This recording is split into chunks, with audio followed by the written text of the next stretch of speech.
Estimados irmãos e irmãs, graça e paz a cada um de vocês. Estamos celebrando hoje com toda a igreja o quarto domingo de Páscoa, conhecido como Domingo do Bom Pastor. E é também o Dia Mundial de Oração pelas Vocações. Queremos então elevar a Deus um grande clamor, pedindo a Ele que envie operários para a messe. Porque nos dias de hoje é comum nós encontrarmos pessoas murmurando, reclamando sobre a ausência de padres para poder então atender a demanda das pessoas. Então é preciso fazer algo, ser agente de transformação. E como é que nós podemos fazer isso? Ajudando então, auxiliando, instruindo os nossos filhos, netos, para que deixem-se conduzir pela voz, ouçam Cristo que nos convida, nos chama para podermos então ajudar na construção, na edificação do reino de Deus. Todos nós somos chamados com uma vocação específica. Então é preciso trabalhar para que então tenhamos pessoas que de fato se abram a essa ação de Deus que convida e chama a cada um de nós. E são as mais variadas vocações que nós temos na igreja, porque são as mais diversas formas de carismas, a qual então o Espírito Santo concede a cada um de nós. Então, somos convidados neste dia a elevar a Deus um grande clamor, pedindo a Ele por operários para a messe. E, de maneira especial, hoje também, nós abrimos o nosso coração para a Palavra de Deus, que nos convida a meditar a liturgia que tem como centro Cristo, Ele que é o bom pastor. Mas antes de entrarmos então no Evangelho propriamente dito, gostaria de refletir com vocês a primeira leitura de hoje, extraída do livro dos Atos Apóstolos. Nós temos São Pedro que, de pé, vai nos dizer aí o livro dos Atos Apóstolos. Lucas está dizendo que Pedro no dia de Pentecostes está de pé. E é interessante, se nós pegarmos então o Evangelho de 2 domingos atrás, nós vamos perceber que Pedro estava com os apóstolos fechados por medo dos judeus. Então hoje essa história se reverte, porque Pedro ele sai daquele cárcere a qual então lhe prendia, ou seja, o medo. E agora, depois do dia de Pentecostes, quando o Espírito veio sobre os apóstolos e sobre toda a igreja, agora ele se abre e por isso está de pé, ou seja, assume a postura da ressurreição. Então, ele pode pregar, proclamar as maravilhas de Deus. E se nós pegarmos domingo passado, pois a primeira leitura de hoje é uma continuação da primeira leitura do domingo passado, nós vamos ver que Pedro, no domingo passado, ele anunciava o querigma, ou seja, a paixão, morte e ressurreição do Senhor. E agora, essa pregação, ela então surte efeito na vida das pessoas. Tanto que Pedro continua dizendo, olha, o Cristo que vocês mataram e condenaram à morte e o crucificaram, Deus o constituiu Cristo e Senhor de todos. E aquilo então começa a provocar neles um sentimento de arrependimento, a tal ponto que eles vêm então perguntar, irmãos, o que fazemos então? O que devemos fazer? E Pedro vai dizer, convertam-se e sejam batizados para a remissão dos pecados. E assim então tem início um grande processo na vida daqueles judeus.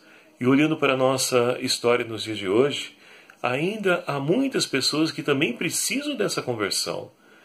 Tanto nós católicos também que frequentamos as nossas eucaristias, as nossas comunidades, muitas vezes até servindo em algum ministério. É preciso então nós deixarmos de lado, porque conversão vem do grego metanoia, que é mudança de atitude. Precisamos deixar de lado toda a mudança de mentalidade que o mundo nos impõe hoje, ou seja, o egoísmo, o individualismo, o hedonismos e tantos ismos que nós ouvimos por aí. Então é preciso de fato assumir a proposta de Jesus, que é o amor, a partilha, a solidariedade. É assim que nós vamos de fato buscando a conversão, deixando que a nossa vida seja transformada.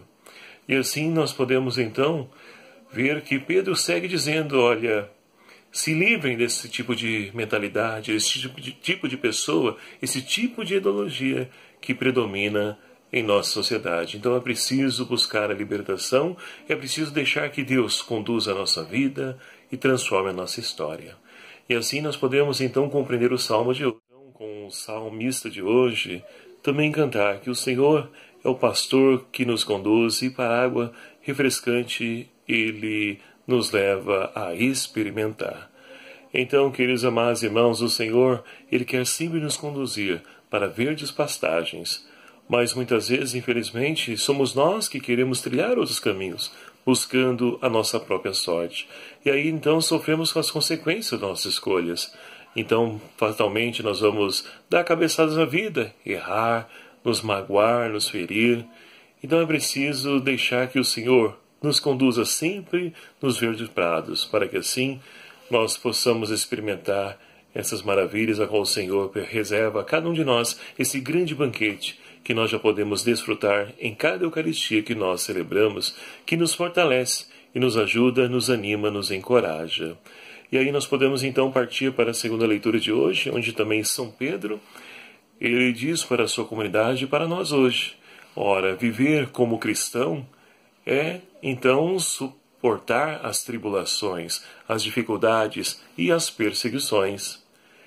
E tudo isso deve ser vivido como? Revidando, pagando com a lei do talião, como era antigamente, em que felizmente hoje a sociedade quer trazer de volta, pagando mal com mal? Não. Pedro vai nos ensinar o modelo, o exemplo para nós, que é Jesus Cristo, que suportou tudo, as injúrias, os escárnios, entregando, oferecendo tudo isso ao Pai, Ele que é o Senhor da justiça. Então também essa deve ser a nossa postura. Não devemos então buscar vingança, porque não é esse o caminho qual o Senhor nos ensina. O caminho que Ele nos ensina é a misericórdia, é o perdão. Então, é assim que nós devemos então viver. E Cristo entregou a sua vida por cada um de nós, por amor a cada um de nós. E finalizando a segunda leitura, nós temos aí, é por suas chagas que nós fomos curados. Então, as chagas de Cristo vieram para nos curar, para poder nos libertar. Nós que andávamos como ovelhas desgarradas, agora temos a oportunidade de voltar ao redil de Cristo, o bom pastor. E aí podemos então adentrar o Evangelho de hoje, que nós então ouvimos, o Evangelho de São João, capítulo 10, versículos de 1 a 10. Mas para podermos compreender o contexto desse Evangelho, vamos pegar um capítulo antes do Evangelho de São João. No capítulo 9, nós temos lá então a cura de um cego de nascença. E o que aconteceu lá então? Jesus está dizendo para as autoridades religiosas, para os judeus da sua época, está dizendo para eles: olha, vocês deveriam ser a porta a qual então todos deveriam entrar para poder se encontrar com o Pai. Deveriam passar por essa porta para encontrar com Deus. E não é isso que estava acontecendo. Pelo contrário, as pessoas estavam marginalizando, excluindo os menos favorecidos.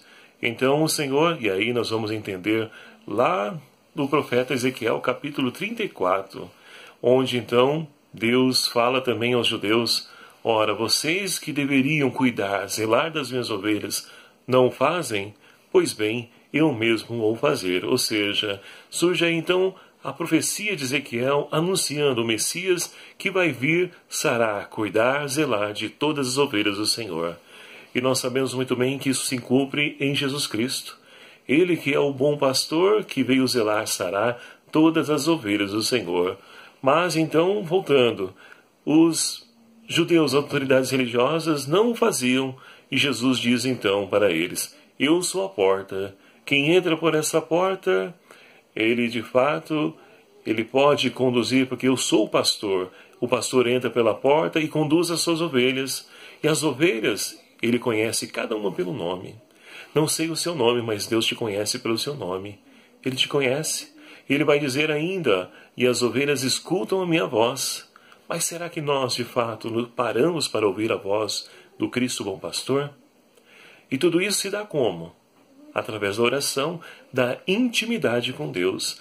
É aí que nós vamos, então, nos colocar diante dele para podermos, então, adestrar o nosso ouvido para que ele escute sempre a voz do Cristo Bom Pastor. E assim, então, nós poderemos fazer jus àquilo que Jesus fala no Evangelho. Porque são tantas vozes, queridos amados irmãos, que recuam pelo mundo de hoje, são tantas vozes tentando nos afastar desses caminhos do Senhor. É preciso ter um ouvido afinado à voz do bom pastor. É ele que nos conduz à verde passagem. É ele que é o Senhor da nossa vida, da nossa história. E aí então, Jesus insiste, dizendo para as autoridades religiosas da época, vai dizer: pois bem, eu sou a porta. Quem entra por essa porta encontra salvação, encontra vida e vida em abundância. Numa outra passagem, no outro evangelho, Jesus vai dizer: esforçai-vos para entrar na porta estreita, porque larga a porta do mundo. E nós? Qual porta nós estamos dispostos a adentrar? A larga, que é a porta do mundo, que nos oferece uma felicidade ilusória através das drogas, do álcool, da sexualidade desregrada, os prazeres que o mundo nos oferece. É essa porta que nós queremos entrar? Ou a porta estreita, que requer de nós renúncia, conversão, desapego? Tudo isso deve fazer parte da nossa vida, mas só será possível se nós então adentrarmos essa porta e buscarmos toda essa renúncia, essa conversão a qual a primeira leitura de hoje nos fala. Mudança de mentalidade. Então é preciso, queridos amados irmãos, colocar sempre a nossa vida nas mãos de Deus, Ele que é o bom pastor que nos conduz, que sempre quer nos oferecer essa salvação, essa vida em plenitude, essa vida em abundância. E finalizando essa nossa reflexão, o mês de maio também é o mês de Maria, onde a Igreja nos convida a nos aproximarmos de Maria Santíssima, porque reconhece o valor de Maria na história da salvação e também na história do cristianismo.